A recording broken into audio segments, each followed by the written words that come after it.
Message to Alexander Strelnikov. My esteemed Mr. Strelnikov, I know someone of your profession values discretion above all else. But I have to honestly say, screw that. I mean, come on. One bullet, halfway across town, and you blew Ron Treviot's head clean off. You, sir, are an artist. Are all the assassins from Russia as good as you? I seriously doubt it. But listen, your secret's safe with me. Eddie Winter, signing off. Message to Johnny Montrano. Johnny, you fat, lazy piece of shit.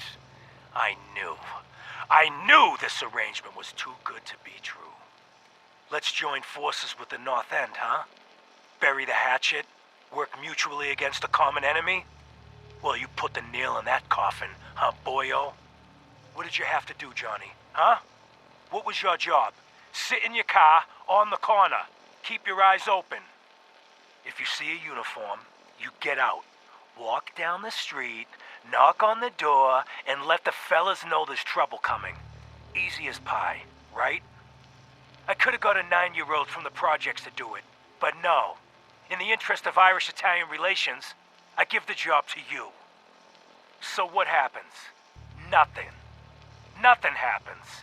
You sit on your fat ass dribbling cannoli cream onto your third chin. You watch.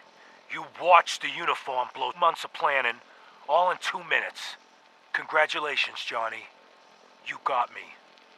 You and your pals sure put the screws to old Eddie Winter. You should tell this funny story to your little girl when you tuck her in at night.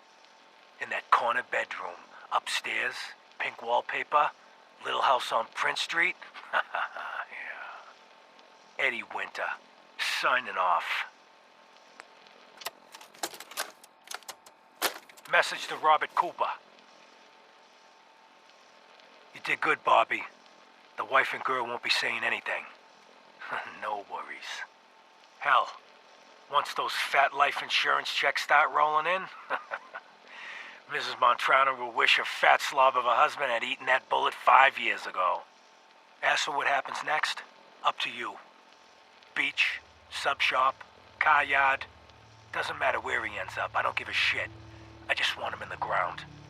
So, long as Johnny Sr. never finds out what happened to his little meatball, we're set.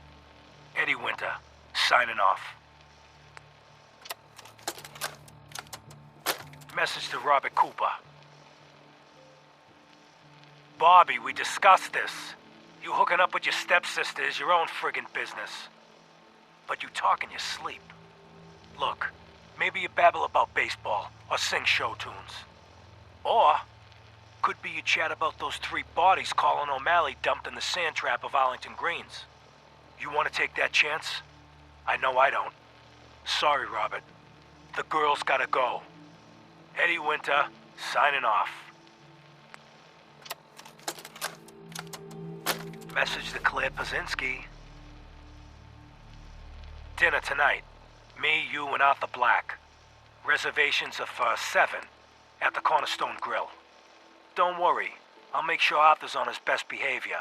No stabbing the waiter for a fucked up drink order, like what happened in Charlestown, even though the prick deserved it. Love you. Eddie Winter, signing off. Message to Sal Bosconi. You and I clearly need to talk. About Danvers, about the Montrano mess, about everything. I think we'd both agree that our attempts to improve North-South relations have been a complete failure. Look, I take full responsibility for the behavior of my guys. I expect you to do the same for that moron Montrano. But what happened in Danvers? I hardly know what to say. Your people turned that theater into a slaughterhouse. Those people are dead on your orders, not mine, and for no conceivable reason I can see. So let's meet, just the 2 of us. Talk it all out. You name the time and place. Eddie Winter, signing off. Message to Charlotte Wen. My dear Miss Wen, I hope you're well. After our little joint venture this past May, you should be.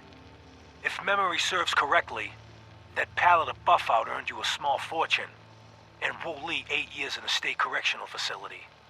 So I got to thinking, why not do it again? We both love the same things. Money and destroying people who get in our way. Together we'll outmaneuver them all. Boston will be ours for the taking. Let them play checkers. We'll play chess. Eddie Winter, signing off. Message to Buster Conley.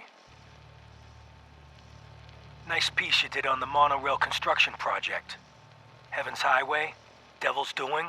Huh, cute. But I think you give organized crime too much credit. The various Boston families coming together to fund a public works project? Huh, please.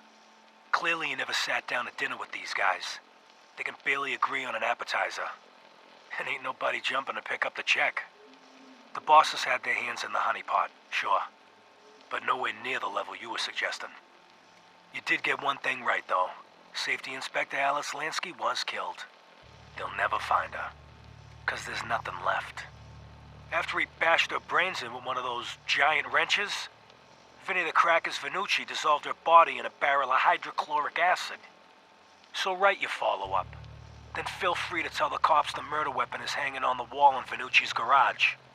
On 4 Charter Street. Eddie Winter, signing off.